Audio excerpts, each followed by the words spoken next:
People entered their own questions, and we got some amazing questions from students. And I hope that you will get some answers for your questions in this session.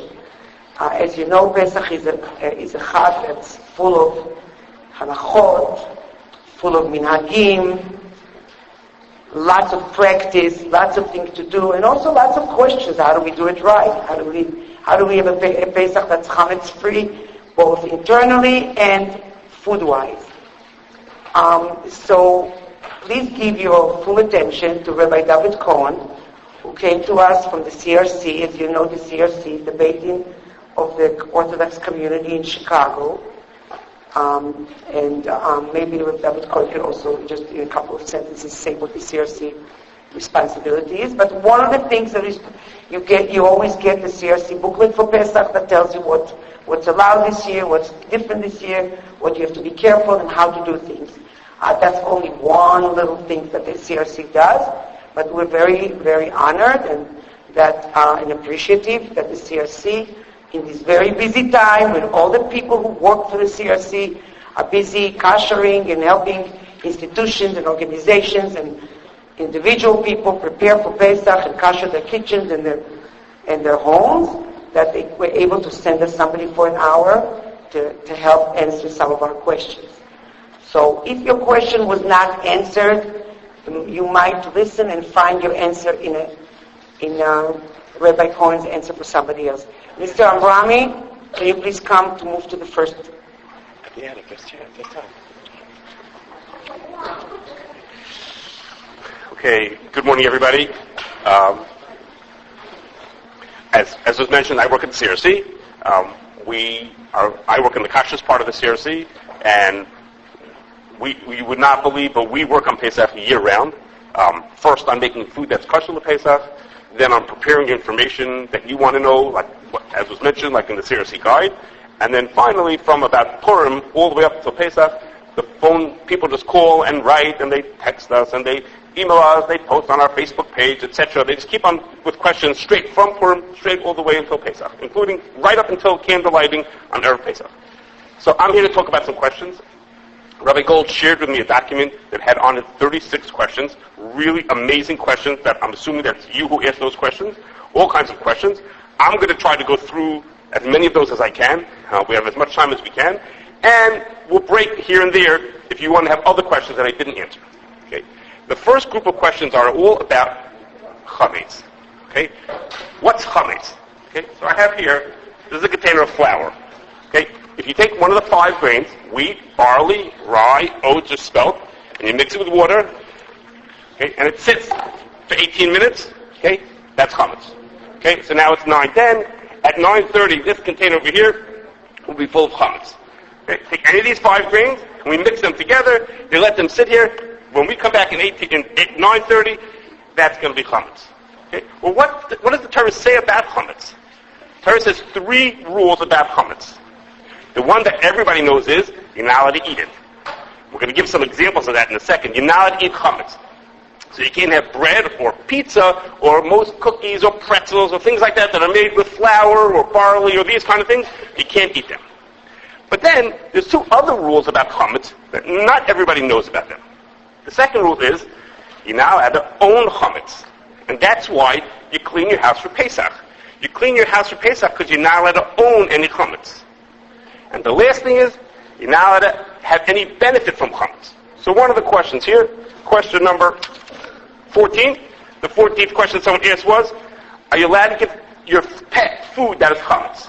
And the answer is, you can't give your pet chametz because if you give him chametz, that means you own the chametz before you gave it to him, and you're having benefit from it because your pet just got something to eat. So you can't give your pet chametz on Pesach because you're not eating it, but you're owning it and you're using it. You're having benefit from it that you're not allowed to do on Pesach.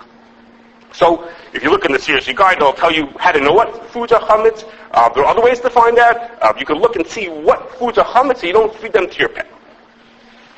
Okay, now, when I told you you can't own chametz, when the Torah says you can't own chametz, it uses an unusual way to say that. Anybody know what it says in the Torah? How it says don't own chametz? Anybody? The Torah says, lo yero'eh, you shouldn't see it. And some people think that means is, you can't see chametz. But it's not the truth. The Chachamim tell us, what the Torah means to say is you can't own chametz. So for example, are you allowed to stay, question number 24, are you allowed to stay in a hotel if the hotel has not been cleaned for Pesach properly? That means to say, is there another question? Could you go into a store on Pesach, number 28, could you go into a store on Pesach that is also selling chametz? Or, is it almost the same question, number 30, you're allowed to go into a store that you know has chametz in it? And the answer is, if it's not your chametz, and you're not benefiting from having that chametz, you're allowed to. So if I walk through the mall and there's a store that's selling pizza, that's okay. But if I walk past a bakery and it smells really good, I really enjoy the smell of that chametz, it's like, whoa, it's a great smell walking past the bakery, that you're not allowed to do. Because you're not allowed to enjoy or have benefit from the chametz either. But if it's not yours, the person walks through a store and somebody else's chametz is there, that's okay. As long as it's not yours and you don't have benefit from it. Now, a lot of people clean the house for Pesach. They want to get rid of all the chametz because they don't want to eat it and they don't want to own it. But they have some chametz that's just worth too much to them and it's too hard for them to get rid of it. Let's say they have a bottle of whiskey. They have, they have a freezer full of cakes. They have some stuff that they don't want to get rid of and it's too hard for them to not own the chametz. Okay? Anybody know what people do? They have too much chametz, they don't want to get rid of it. Yes. Yes. They could sell it. Very good. They could sell it. Which is to say is, if I take the chametz and I find someone who's not Jewish and I say, I'm going to give you my chametz or I'm going to sell you my chametz, well then it's not mine. Okay? It could stay in my house because I can see it. It's okay, but I can't own it. Now actually, if it's in your house, hold 1 second, if it's in your house, you're supposed to close it up into a cabinet or something because if it's yours, it used to be yours, and you're used to having it, you might end up eating it. But basically, you're selling it to someone who's not Jewish. Okay? So, when you sell that, now it used to be in the olden days, like really long time ago, you'd go to your neighbor, and you'd say to your neighbor who wasn't Jewish, say, listen, Johnny, can I give you this bottle, or can I sell you this bottle? And that's how you would sell it. Okay? Nowadays, things are a little more complicated. Most people have the rabbi sell their chametz for them. They're not actually selling it to the rabbi, but they're signing a paper that says, Rabbi, I give you permission to sell all my chametz to whichever person who's not Jewish who you find. So, 2 questions about that. One person wants to know is, when you sell the chametz, do you need to pay the person who buys it from you? Okay, that was question number 35. Okay, I have a feeling that person, the question is, the rabbi is not buying your chametz. Okay, the rabbi who you go to is not buying your chametz. You're giving him permission to sell it to somebody who he knows who's not Jewish. Okay? You don't have to pay him. There are people who will give the rabbi money for doing them this favor, but they don't need to be paid. Actually, the person who's not Jewish is buying it from you. You know what happens? What happens? You just sold him your chametz. That means is that on Pesach, if he wants to, he can come into your house and take the box of Cheerios that's in your pantry. It's his Cheerios. It's not your Cheerios. If he wants to come in and take the chametz of Pesach, he can take it. Okay? Does that sound fair? That the person who's not Jewish can just take your Cheerios? What? It's his? Wait a second. I sold it to him, but what do I get out of the deal? I sold him my Cheerios. When we sell something, I sell it and I get paid for that. What happened? Yes? When you go to buy that, you don't pay him as much, but Close, that's almost a full answer. The full answer is like this. When they sell the chametz to someone who's not Jewish, they say to him, we're selling you the chametz. Give us an amount now to get the sale started. Give us a few dollars. And in about 10 days from now, you'll pay us all the rest of the money that you owe us. Okay, you know it's going to be in 10 days from now. In 10 days from now, Pesach's going to be over. We say, listen, in about 10 days from now, we want you to pay up all the rest of it. So if he walks away with your box of Cheerios, he's going to pay you for it. Okay, he took your something, he has to pay for that. If at the end of Pesach he chooses to not keep it, then the rabbi will buy it back from him. Okay, so in the end, no money will change hands. But if he keeps it, he's got to pay for it. Okay.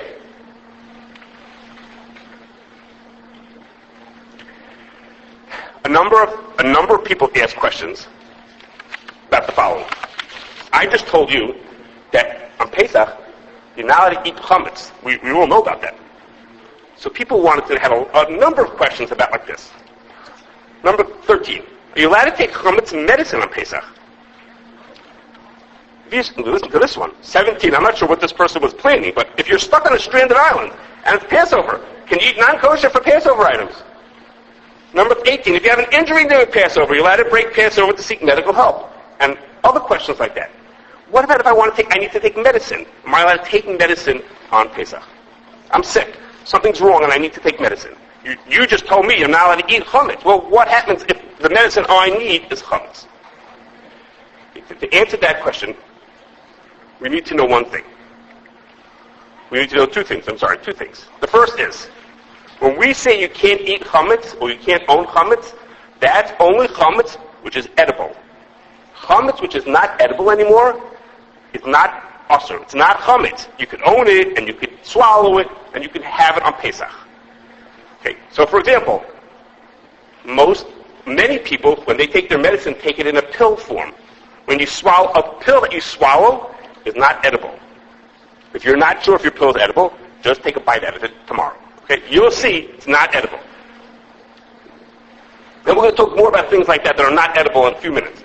But if the chametz is not edible, that's okay. It's not chametz, and you're allowed to keep it, and you're allowed to eat it on Pesach. What? Okay, well that's fine for a lot of medicines that come in a pill form. What about a medicine that you swallow, like that you drink the medicine, or a medicine that's like a powder or a chewable medicine? The answer is, for those medicines, it depends how sick the person is. Sometimes a person is so sick that they're even allowed to eat chametz. Those kind of questions, am I sick enough that I'm allowed to eat chametz? Or a question like, wait a second, maybe there's no chametz in this medicine altogether. Maybe this pill that I take, or this liquid that I drink, doesn't have any chametz in it at all. Those are the kind of questions you need to ask a rabbi. You need to say to the rabbi, this is the condition I have, and lots of those kind of people call the CRC, or they call their own rabbis and say, Rabbi, this is what's wrong with me. I have the following illness, or the following thing that's not right about me. Am I sick enough that I can take this medicine? And the rabbi's going to say, well, let's even see if that medicine is chametz. Okay, so it's really case by case. But if the person is in danger, if there's any possibility that it's dangerous for the person to not take the medicine, he should take the medicine. If the medicine is not edible, like it's a pill, he should also take it. Okay, let's pause now for a second. Does anybody have questions where I'm at this point?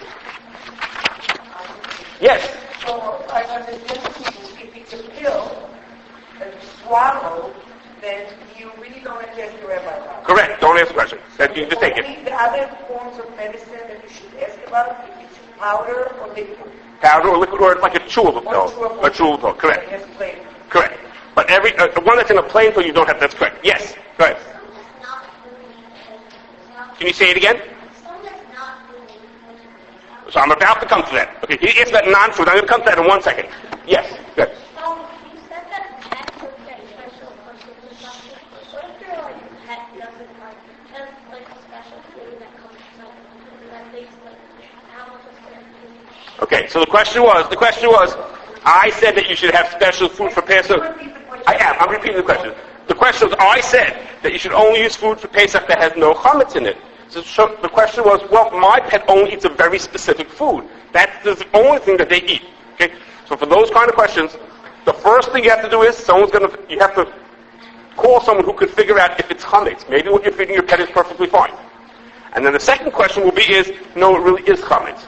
Well, maybe under the circumstances, your pet can have it anyhow. Okay? That's a question for a rabbi to say to him, my pet needs to have this specific one. What should I do in that case? Okay, any more questions? Yes, over there.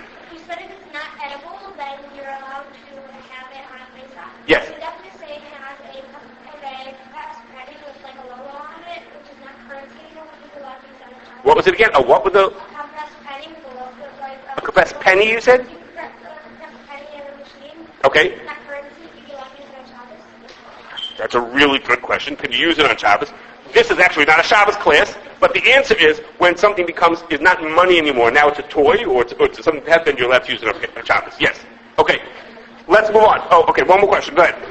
Wouldn't it just, instead of like having to buy different food or just like figure it out, would it be better just like to give your pet to like a non-Jew that you trust for like the week and then get it back? It's a really good question, and that's what some people do. And that question is a very old question. And what it was is, the question was, is it maybe easier to give your pet to somebody who's not Jewish and say, you take care of my pet, because I can't figure out what to feed them for Pesach? And that question used to come up when more Jewish people were farmers, and they had cows, and the cows ate chametz. That's what they ate. Okay, that's all they fed them. So people were like, well, what are we supposed to do with our cows for Pesach? Okay, and that was a question of giving your cow away, let somebody else take care of my cow. Okay? It's a little more complicated than it seems. It's not as easy as just selling your chametz. Sometimes you can. I'll tell you to talk to your rabbi about that, if that's what you want to do. Okay? Okay, let's move on.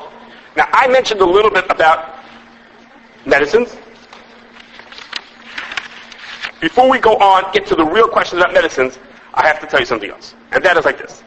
I told you that you're not allowed to eat chametz. That was flour and water. Our stuff is almost chametz over here. Let's see how it's doing.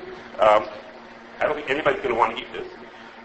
But I told you about eating the 5 grain flour and barley and rye and whatever those 5 were. But there's another thing. There's a custom, a minhag, to not eat something that's called kitnias. What are kitnias? Kitnias is beans and rice and corn and soy, peas, okay, a whole bunch of foods like that people who are Ashkenaz don't eat those foods. Those foods are very different than chametz. The only thing we're not allowed to do with those is we're not allowed to eat them. We're allowed to own them, and we're allowed to use them on Pesach. We just can't eat them. So, wait 1 second. So those foods, we just don't want to eat them, but we're allowed to keep them. We're allowed to keep them, and we're allowed to use them on Pesach. Okay. So, you wouldn't want to eat corn on Pesach. Can anyone think of something else that has corn on it that we wouldn't want to use on Pesach? Not a regular food kind of item. Yes, in the back. Again? Slurpees, yes. Slurpees are the food. You're right. Slurpees are made with corn syrup. They have corn in them. Could someone think of a not food item? I suspect about probably 1/3 of you in this room probably have to deal with this. Yes?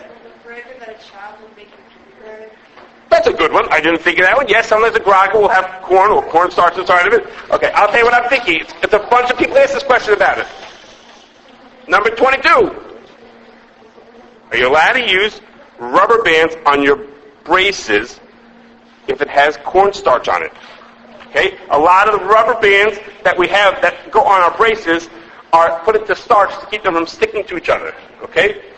Well, the answer is if it has cornstarch on it, then I shouldn't be putting it in my mouth. I could rinse it off. It's okay. And it's okay if I keep it. If it sits in my drawer, remember, I'm allowed to keep things out of kitnias. I rinse them off and I can use them. But that led to another question, which is really not for right now, but I'm going to tell it to you anyhow, relative, which is, do I need to kasher my braces? Oh my gosh. What is he, crazy? What kashering means, when we have something that was used for chametz and we want to use it for Pesach, we stick it into boiling water. Okay, that's the usual way we kasher things. Well, maybe we're not going to have time for kashering today, but okay, so the question is, should I go home? Do not try this at home. Should I go home and stick my head into boiling water to make sure I kasher my braces? Okay, anybody ever did that? Hopefully not. Okay, so the answer is you don't have to do that. Okay, but a few people ask that question. Do you have to kasher your braces, and if so, how? Okay, and the answer is you don't have to kasher your braces. What you do have to do is the last time you eat chametz. Let's say this Friday morning for breakfast you have a bagel. And that's the last time you're eating chametz. After you have chametz for the last time, you need to not just brush your teeth well, but really clean between your braces to make sure there's no chametz left in your mouth. So you have to clean them really well. There's a special kind of brush for it, or whatever you do to get it really clean to make sure there's no food left between the wires or the brackets of your braces. Okay. The last thing about kitnias I wanted to tell you, I mentioned in passing, is that only some people don't eat kitnias. There are people who are from a Sephardic background. Those people eat kitnias on Pesach. Excuse me. We were just in touch. Rabbi Raki asked us a question about a specific type of rice that people who are Sephardic want to use. And the reason why I have to ask about it, Sephardim are allowed to eat rice. but there's vitamins put on top of rice that could be chametz. So he wanted to make sure that the specific type of rice that he was using didn't have chametz on it. So people who eat kidneys are allowed to eat those, just as long as there's no chametz mixed in. Okay, do you have a question? Can you speak up a little bit? You can benefit, you can enjoy kidneys, and you can own it on Pesach. You just can't eat it. So it's not like chametz. If you want to burn it and somehow you get something out of it, you can do it. Yes. You said you can own this kidney and use it, but how would you use it on Pesach? Let's say you want to feed it to your pet. Let's say you want to feed it to your pet. Or let's say you have a cream or you have something like that. Then that's okay. Okay, now let's go on to some over-the-counter items. Wait a second, medicinal type items, but they're not, I don't mean medicinal, things that you might get in a pharmacy, but they're not medicines. For example, you want to get shampoo, or shoe polish, or moisturizer, or hairspray.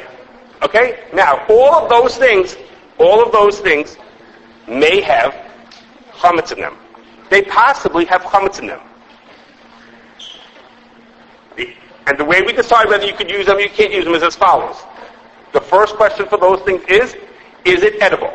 Okay? So now, if you're not sure, just think about it. Do you want to eat some shampoo? Okay? Think about that. Okay?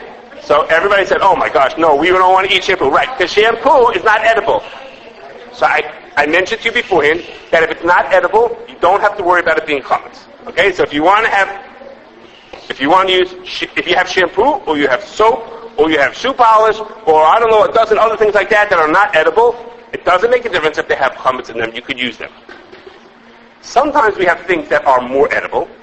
And I have an example of something like that. You might get, like at the pharmacy, that's not really a food, but it's more edible. Yes. Toothpaste.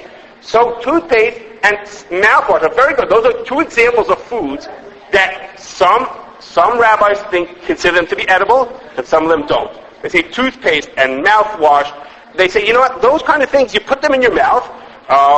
People eat them, but they're not really terribly tasty. I mean, if they put out at lunch tomorrow, they put out lunch. They've got an orange juice, Pepsi, and mouthwash. I have a feeling not too many people would drink the scope. Okay, that wouldn't be too popular. So it's a question whether that is considered edible or not considered edible. And I'll tell you what the CRC tells people. For year-round, when people want to know, is my toothpaste kosher or is my mouthwash kosher, we say, we don't consider it edible. You can use any kind.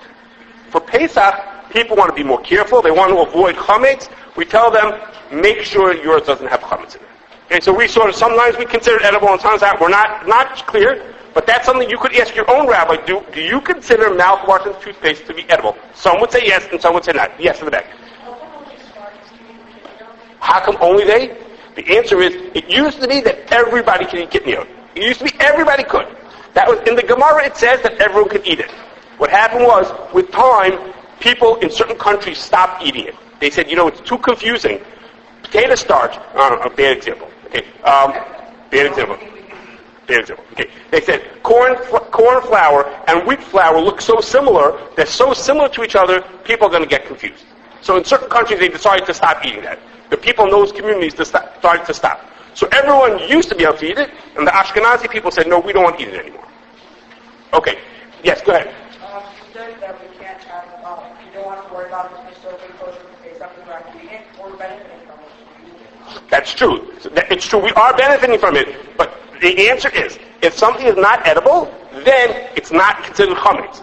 So if it's not chametz, we could eat, if you really want it, you could eat it, and I don't know that, you shouldn't eat it, but you could benefit from it and you could own it. Okay, if it's not edible, you don't have to worry about it. Okay, any more questions? Yes? Could you use floss? It's a good question. So floss is a string with some wax on it. Those are not chametz. But if the floss has a flavor to it, then the flavor is an edible portion, and we tell people to avoid that. They should get one that doesn't have a flavor to it. Are peanuts kitnios? Yes. Almost everybody considers peanuts to be kitnios. It's a question whether it is. And I had a friend from South Africa, and in South Africa, they don't eat kitnios, but they do eat peanuts. Okay? But in America, most people consider peanuts to be kitnios in America. Oh, yes? Can you use that Wax for your braces? So wax for your braces is fine. It's not edible, and there's nothing in it that would be chametz. So you could use wax, no problem. Yes? Drinking medicine is edible. The medicine that you drink? Yeah, it's not edible. So it's a question. There are actually some people who think like that. Most people consider, since you swallow it and you drink it, that doesn't taste terribly great, but most people consider it to be edible. So again, if you go to your rabbi and say, Rabbi, I think it's not edible, and he goes along with that, that's fine. But most people don't think that way. So we tell people if you have a medicine that you drink, you have to make sure it doesn't have chametz. Yes? Aluminum foil? Okay, so aluminum foil, the foil itself, you could all know by now, aluminum foil is not edible. Okay, you can't eat aluminum foil. But, the question is whether there's a coating on the aluminum foil. Okay, regular aluminum foil doesn't have a coating on it, and you could use it on Pesach. If it had a coating, the coating might have been a problem, but most does not. Yes, go ahead. Can you say it again?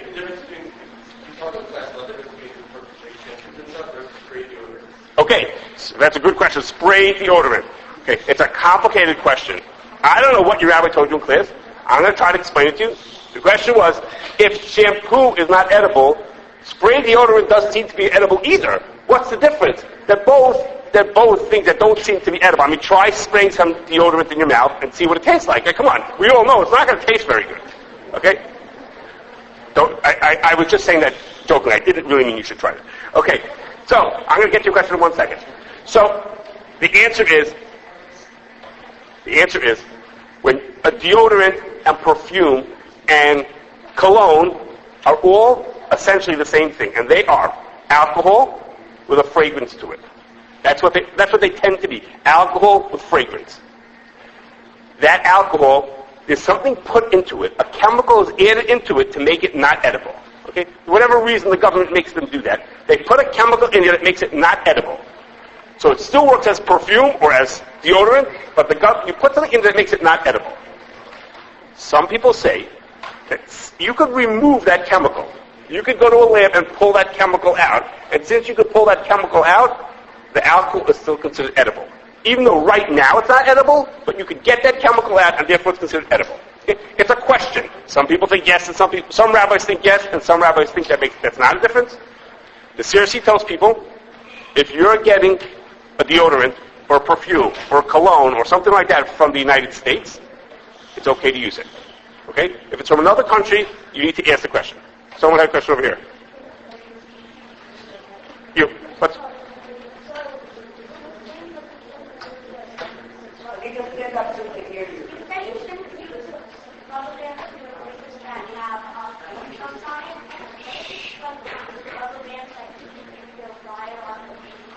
The rubber bands that are in your mouth already, those are fine. If there was any cornstarch on there, that got wiped off. Okay, but when you put in new rubber bands yourself, just rinse them off before you put them on. But the one that the orthodontist puts in, that they put in, that's been in there for a few days, that's fine. Don't worry about that. Those are okay. Yes? A plastic? Hey, I've noticed over time, lots of human beings have been eating lots of their plastic pens. Mm-hmm. It doesn't need to be edible. Okay, so it's a good question. What's your question? The question was, he says, I see, I'm going to add a few words to this question. I see that there are a lot of kids who are bored in class who chew on their pens.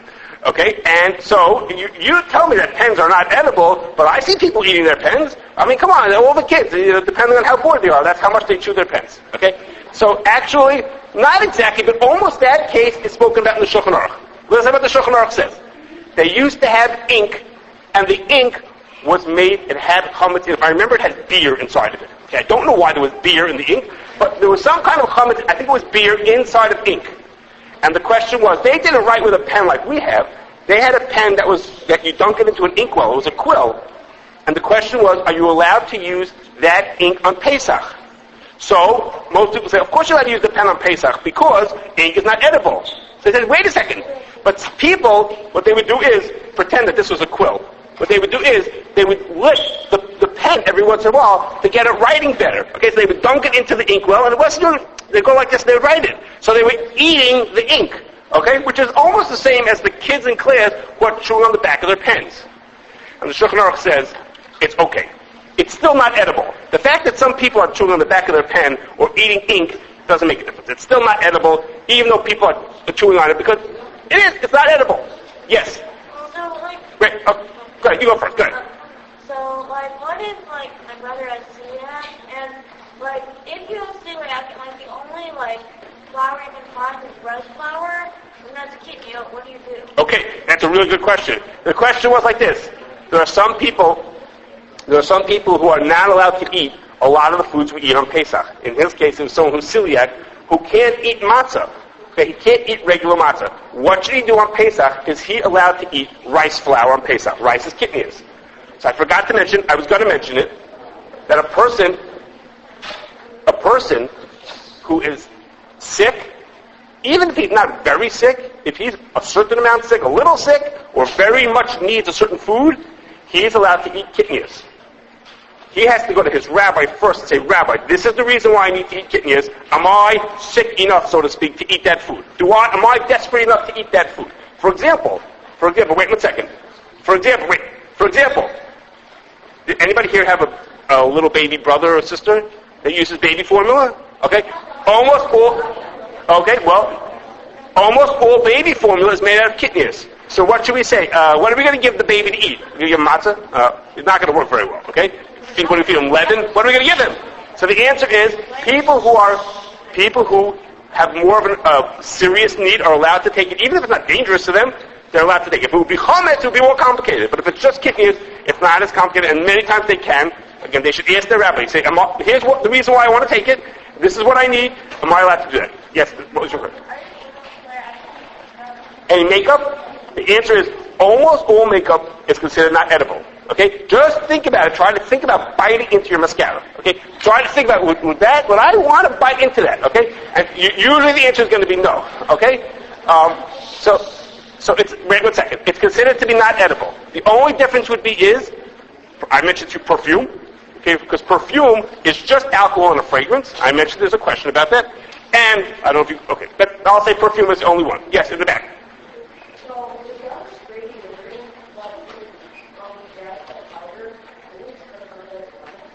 If it has carbons, it would be a question. If when you get home, the question was about a spray deodorant that turns into a powder. And it is considered a potential chametz problem. What you need to do is when you get home, check whether it was made in the United States. Made in the United States, you're good. If it wasn't made in the United States, you're going to have to show that to somebody and say, Rabbi, could you tell me if this is really chametz or not? It may not be chametz. Okay? Yes? Should you get your soup cleaned before Pesach to avoid any possible, crumbs on it? Okay, the question was, you said, I'm not supposed to own any chametz on Pesach. Well, maybe there are some crumbs of chametz in my jacket pocket from the Kiddush last week. Okay, so do I need to get my suit clean for Pesach? Okay, and the answer is, it's a great idea to get your suit clean, so you should be nice and fresh for Yom Tov, but you don't have to worry about crumbs. Okay, you're allowed to own crumbs on Pesach. That's not a reason to get it clean. Yes?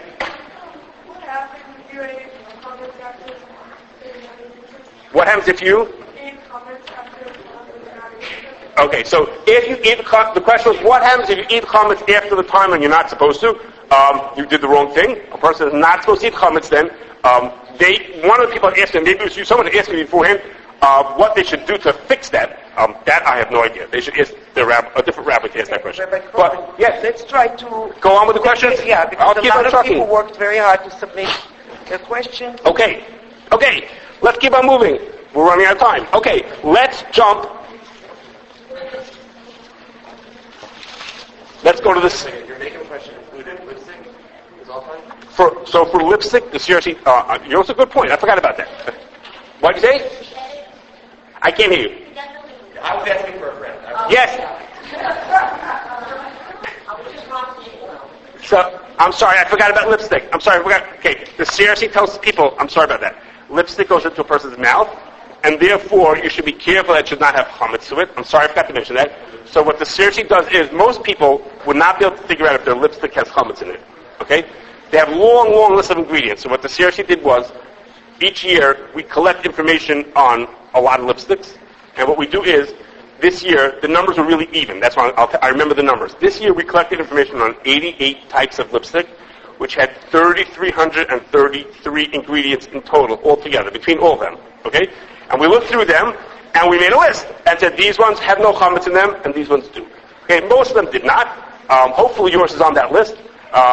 If it's not, I guess you could try showing the list to somebody who knows ingredients to look at it. Okay, let's move on to the Seder.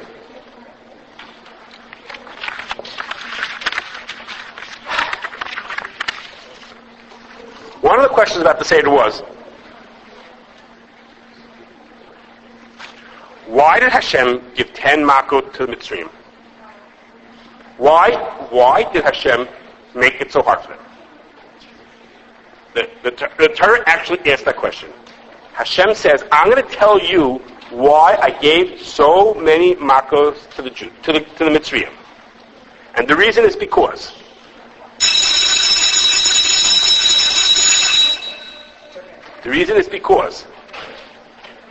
Hashem says, I could have gotten the Jews out a lot faster. I could have made it tough enough that they would have kicked the Jews out right away. The reason why I didn't is because Laman Saper Shemi B'chol Haaretz. Hashem said, I wanted that it should be so, I want everybody to know that I'm here. Because usually, we don't see God. We don't have any idea that He's out there. And Hashem says, I'm going to put on this big demonstration of all these makos to show that there's somebody up there who cares about what's going on down here. This God is up there who cares about what people are doing. And therefore, these Mitzrayim are being mean to the Jews. They're enslaving them. They're making life very difficult for them. I'm going to show that I stand up for that the people who are being wrong should be taken care of, and the other ones should be punished. And for that reason, another person asked, question number 5, why do we say Hallel on Pesach? And the reason we say is because we're so thankful to Hashem that He took us out of Mitzrayim, that we say Hallel. We thank Hashem for taking care of us.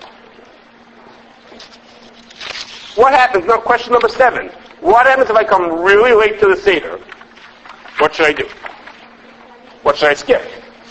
Anybody know? Anybody learn that in class, what you should do? What did you say? Speak fast. Okay, well, somebody says, I'll add some words into her mouth. Everybody else is saying it so slowly anyhow, I can catch up and say it quickly. Okay, that works. Sometimes that works. Okay, I was once spent the Seder night in the hospital.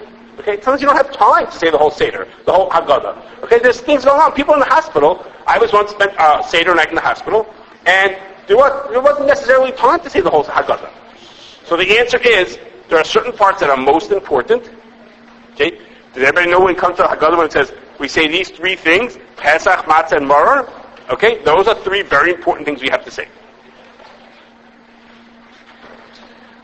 Okay, here's a question that someone asked, number 27. How come Pesach is the holiday that has so many rules and is so strict?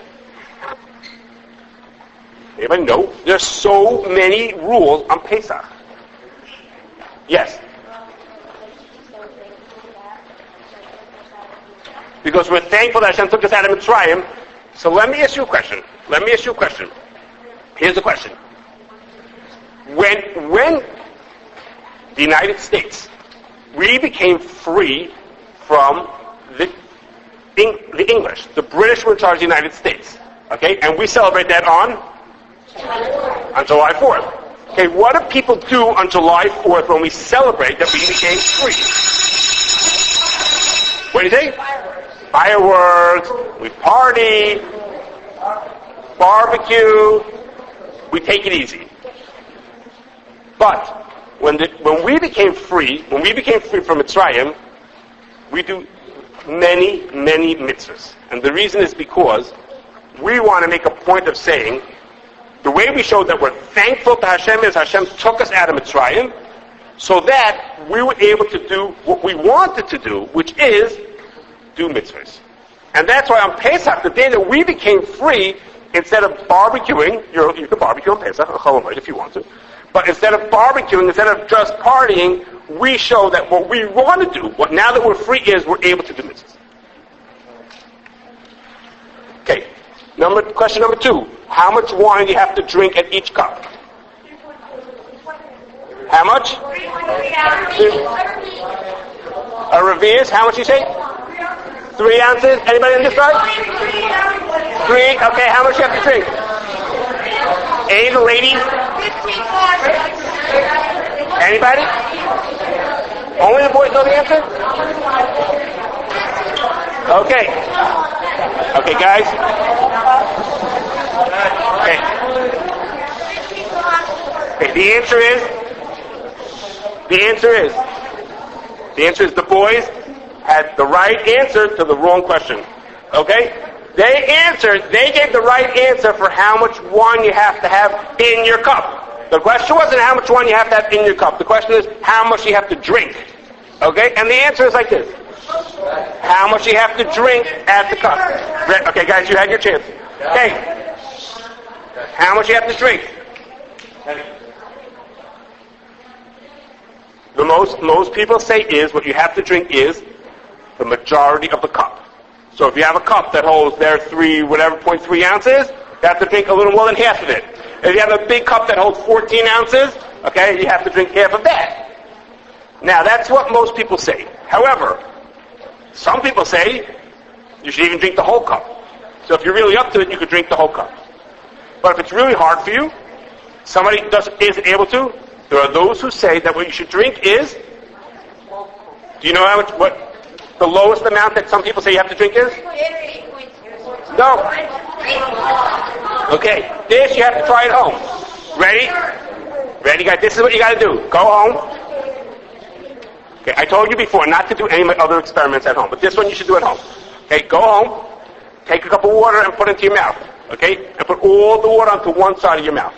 Okay, put all the water onto one side and spit it into a measuring cup. Okay, that's how much you have to drink. Malay lugma, the amount that fits into your cheek. Okay, Wait, that's per cup. per cup, each of the cups. Okay, it's about an ounce and a half. Okay, it's about an ounce and a half. So what most people should do is drink most of the cup. If that's too hard for you, or you're on a special diet, a person is diabetic, there's a reason why they can't drink too much, then they should drink the amount that fits on one side. Well, how much the size of the cup? So the boys had the right answers for that. A cup should have about 3 ounces in it. There's different opinions. About 3 ounces should fit at least 3 ounces in the cup. So think about it. If you want to drink most of the cup, you don't want to have such a big cup. Okay? It's nice to have a really nice, big, beautiful cup, but if you don't want to drink that much, get a smaller cup. Okay. We have 5 more minutes. 5 minutes. Okay. I'll do a few things that were not. Do you have another category? I do. I have 2 more. I want to go. Okay, let's go to maybe to another category. Go ahead. Okay. Okay. 2 people asked if you're allowed to get married on Pesach.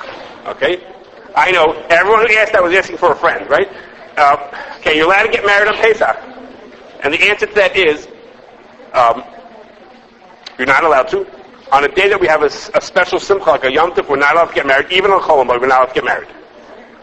How about this one? There's a rule, you're not allowed to have a fast day during Nisan. The whole month of Nisan, that's now, the whole month of Nisan we're not allowed to fast. Okay, are there any exceptions that a person is allowed to fast during Nisan? Yes. Tanit B'chorot. Very good. I didn't think of that one. Yes. She said Tanit B'chorot. On Erev Pesach, there's a custom that a person who's a firstborn should fast. I did not think of that one. Yes, that's correct. Medical What else? reasons? What? Medical? I guess if a person had a medical reason, yes, go ahead. A public fast day for rain, it would be in Nisan. I don't think it would be in Nisan. I don't think they would do that. Yes, go ahead. If somebody died, like if you have a yard site, that what you meant? Actually, you do not fast for a yard site and then. So the answer is there's a special kind of a fast. Okay, almost never happens. And that is if a person has a very scary dream and they feel they're very shaken up from the dream. If it's just a scary dream and it passes, don't worry about it. But if they're really shaken up about it, a person should fast that day, and that you're allowed to do even in Nisan. It's called Tanit Chalam. Okay. Any more questions before we wind down? Go ahead. Yes. Okay, so on Tanit B'chorot, you know, Talk a little louder. You use Listerine strips. Yes, on any fast day. The question is, if it's a fast day and you're not eating, are you allowed to use Listerine strips? And the answer is yes, except for on Tisha B'Av and on Yom Kippur. Those you're not allowed to. Okay, but on a regular fast day, you're allowed to use them. Okay. If there are no more questions, I'll do some of the kashrus questions that we didn't get to. Okay, let's go. Too complicated. It's not a Pesach question. Okay. Let's do the kashrus questions. Okay. Are you allowed to? The rule is, before we kasher things, we can't use them for 24 hours before we kasher them. That's why, for example, the Sears you had their kashering yesterday on a Sunday, because that's the easiest way to get things that weren't used for 24 hours. Because on Shabbos we can't cook it anyhow, so it's easiest to get things on a Sunday that weren't used for 24 hours. The question was, what happens if it was used for cold? And the answer is that's okay. You just can't use it for anything warm or hot. Okay. What about if you want to kasher something on Pesach? Okay, that means is, for example, you away by somebody else for the first days of Pesach, and you come home on Chol Hamoed, and you want to kasher something. Anybody want to guess whether you're allowed to kasher on Pesach? Yeah, in the back of this hand up. What do you think? Just say yes or no. It doesn't make a difference. No. Okay. Anybody else? Okay. He had the right answer back there. The answer is, he didn't know the question. But the answer was, you're not allowed to kasher things on Pesach. Okay, so if you have something that needs to be kashered for Pesach, you need to do it before Pesach. No kashering on Pesach. What if you forget? If you forget, you're stuck. Too bad.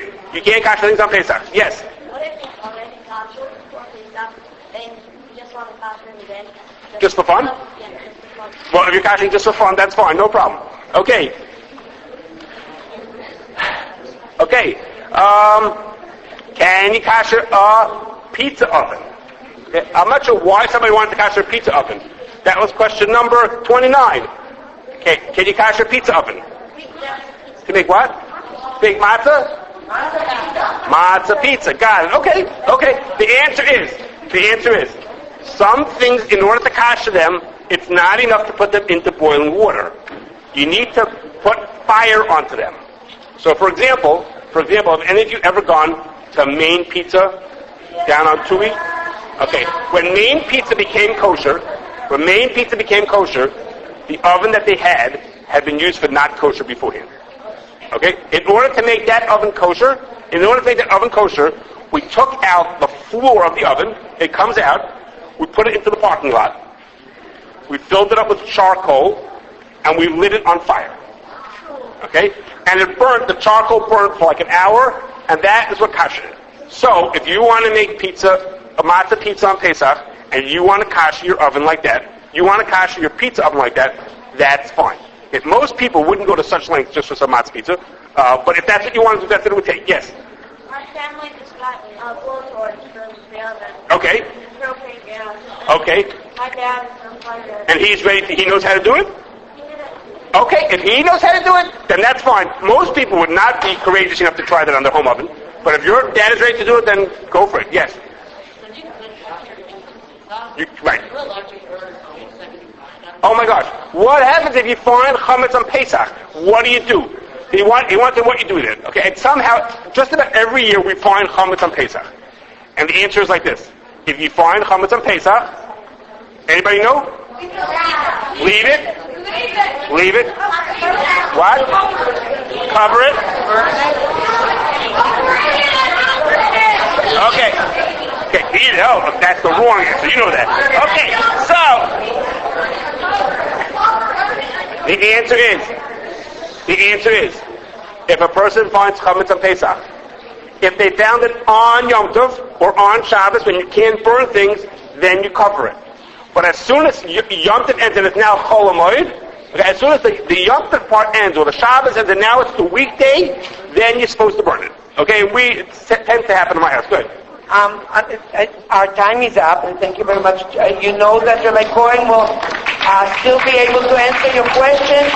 We'll find a way. If you have a real urgent question, CRC will answer all your questions. That's what we do. One question that I don't think appeared, but many people asked me, and some parents also, unique to this year, and I would like to conclude our session with that, is that this year we noticed that most of the gum, it says on it that even though it's kosher Pesach, it has kidneys. People who do not eat kidneys, since you don't swallow the gum, is it okay to chew gum, kosher Pesach gum that has kidneys? Okay, that's a good question. A person wants, the question is, Can I chew gum if I don't swallow it? And the answer is, It's kosher for Pesach. kosher, it's just not kosher, it's not free of kidneys, it has kidneys in it.